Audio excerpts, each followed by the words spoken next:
Immense est notre joie, peuple de Dieu au bout des ondes, de vous savoir nombreux à l'écoute de cette méditation matinale. Nous sommes vendredi 14 juin 2024. Recevez nos meilleures salutations.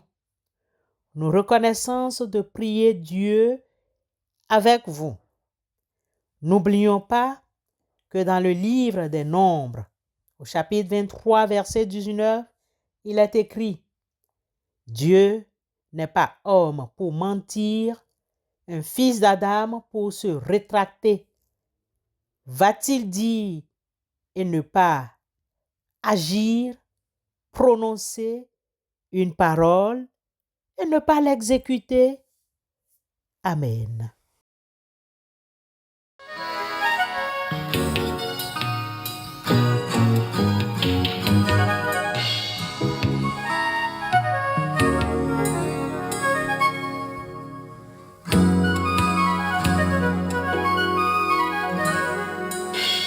Jésus, tu es le soleil, tu éclaires ma vie et tu ne changes pas.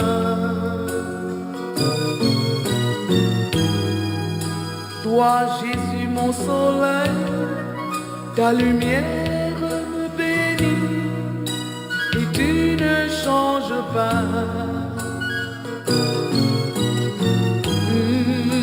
En toi je me confie, je te soumets mon esprit, car tu as payé le prix, tu es le soleil dans ma vie.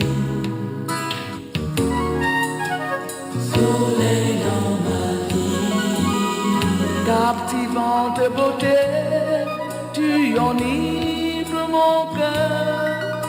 Tu as chassé mes peurs. Roi d'éternité, tu gouvernes mes voies et me remplis de joie. Au plus fort de l'orage, tu réchauffes mon courage et disperse mes ennemis. Tu es le soleil dans ma vie. Tu es le soleil dans ma vie. Oh, lumière de ma nuit, ta lumière à nuit, Jésus. Tu es le soleil dans ma vie. Merveilleux ami, oui, tu es mon appui, béni. Tu es le soleil dans ma vie. Je vais t'adorer de jour comme de nuit, Jésus. Comme promis, nous continuons avec le livre du prophète Ézéchiel, chapitre 17, versets 16 à 24. Dans ce passage, nous retrouvons une nouvelle parabole, celle d'un cèdre et de ses branches. Cette image symbolique poursuit le message d'avertissement et d'espoir délivré dans les versets précédents. Dieu y révèle son plan pour ramener son peuple infidèle à lui et pour établir son royaume de justice et de paix. Déjà, au verset 16 à 21 de Ézéchiel 17, la parabole débute par une question rhétorique. Celui qui fait de telles choses réussira-t-il? Rompra-t-il l'alliance et échappera-t-il? La réponse est claire. Non. Dieu déclare que quiconque se rebelle contre lui et viole son alliance sera punie. L'image d'un roi qui brise ses serments et se tourne vers d'autres nations pour obtenir de l'aide représente le peuple qui a trahi Dieu en s'alliant avec les nations païennes. Pharaon n'ira pas avec une grande armée et un peuple nombreux le secourir pendant la guerre lorsqu'on élèvera des terrasses et qu'on fera des retranchements pour exterminer une multitude d'âmes. Il a méprisé le serment, il a rompu l'alliance, il avait donné sa main et il a fait tout cela, il n'échappera pas. Versets 17 et 18. Cette rébellion est vaine, car Dieu est le seul vrai roi et le seul qui puisse offrir protection et sécurité. Les versets 19 à 21 décrivent les conséquences désastreuses de la rébellion d'Israël.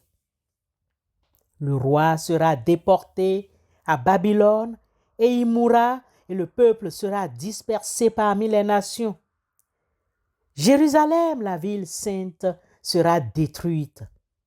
C'est pourquoi, ainsi parle le Seigneur, l'Éternel, je suis vivant. C'est le serment fait en mon nom qu'il a méprisé. C'est mon alliance qu'il a rompue. Je ferai retomber cela sur sa tête. J'étendrai mon raie sur lui et il sera pris dans mon filet.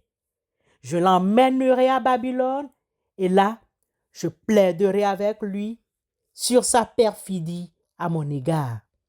Tous les fuyards de toutes ces troupes tomberont par l'épée et ceux qui resteront seront dispersés à tous les vents. Et vous saurez que moi, l'Éternel, j'ai parlé.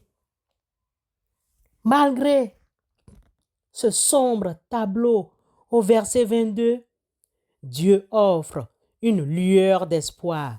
Il promet de prendre une branche du cèdre du Liban, symbole de sa puissance et de sa majesté, et de la planter sur une montagne haute et éminente. Cette montagne représente le royaume messianique de Dieu, un royaume de justice et de paix qui sera établi sur la terre. La branche plantée deviendra un arbre magnifique, offrant abri et nourriture à tous les oiseaux du ciel. C'est le contenu du verset 23. Cet arbre symbolise le peuple d'Israël restauré qui vivra sous la bénédiction et la protection de Dieu. Au verset 23 et 24 d'Ézéchiel 17, la promesse de restauration est conditionnée à un changement de cœur du peuple de Dieu. Il doit se repentir de son péché et revenir à Dieu de tout leur cœur. Verset 24. C'est seulement à cette condition que le peuple pourra entrer dans le royaume messianique et expérimenter la plénitude de la vie en Dieu. En définitive, la parabole du cèdre et de ses branches nous rappelle que la rébellion contre Dieu a des conséquences graves. Mais elle nous offre également l'assurance que la miséricorde et la restauration de Dieu sont possibles pour ceux qui se repentent et qui reviennent à lui. En plaçant notre foi en Dieu et en obéissant à ses commandements, nous pouvons espérer faire partie de son royaume éternel et connaître la joie d'une vie vécue en communion avec lui. C'est pourquoi nous devons examiner nos vies et reconnaître nos péchés devant Dieu. Repentons-nous sincèrement, frères et sœurs, et tournons-nous vers Dieu de tout notre cœur. Plaçons notre foi en Jésus-Christ, le Messie envoyé par Dieu pour nous sauver et nous restaurer. Vivons une vie conforme à la volonté de Dieu dans l'amour, l'obéissance et la justice. Amen.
Père Tout-Puissant,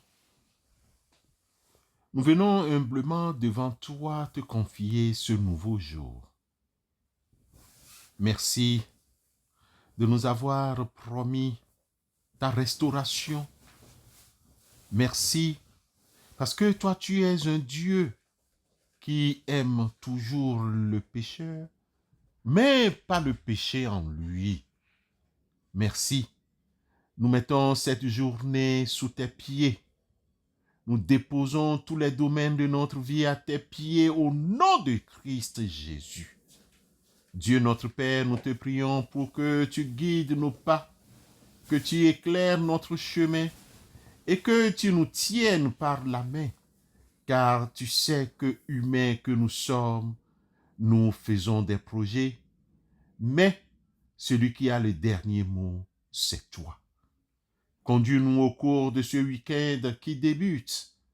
Éternel des armées, nous pensons que ce que nous faisons ou disons est bien, mais c'est toi, Éternel, qui apprécie nos motivations. Recommande tes œuvres à l'Éternel et tes projets se réaliseront.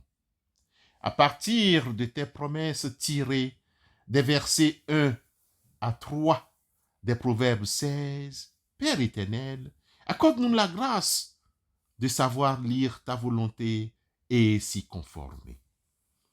Nous n'aimerions pas nous éloigner de ton chemin. Reste auprès de nous. Reste avec nous, Seigneur, au nom de Christ Jésus. Père Tout-Puissant, Dieu, nous te prions pour que tu nous aides à prendre les bonnes décisions tout au long de cette journée. Nous te prions pour que tu nous donnes tes révélations divines. Révèle-nous ce que nous devons faire, que l'ennemi ne veut pas que nous sachions. Que la vérité soit toujours révélée au nom de Christ Jésus. Éternel notre Dieu, nous déclarons que tu es notre abri, notre forteresse, notre refuge et notre bouclier. Reste avec ceux et celles qui pleurent une âme chère. Nous te prions que tu sois le rempart de protection céleste pour nos familles, nos enfants et nous-mêmes. Protège nos maisons, nos appartements et nos biens. Arrière de nous toute mort subite et tout accident mortel. Peu importe ce qui se passe, au nom de Christ Jésus, nos maisons, nos foyers et nos biens ne s'écrouleront pas, car nos fondations ont été établies par l'Éternel. Au nom de Jésus-Christ, notre Dieu saint, nous te prions. Amen.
Recevons la bénédiction qui vient de l'Éternel, notre Dieu. Bien-aimé, je souhaite que tu prospères à tout point de vue et sois en bonne santé à l'image de ton âme. Que le Seigneur vous protège durant tout le week-end. Passez un bon week-end sous le bienveillant regard de notre Dieu. Amen.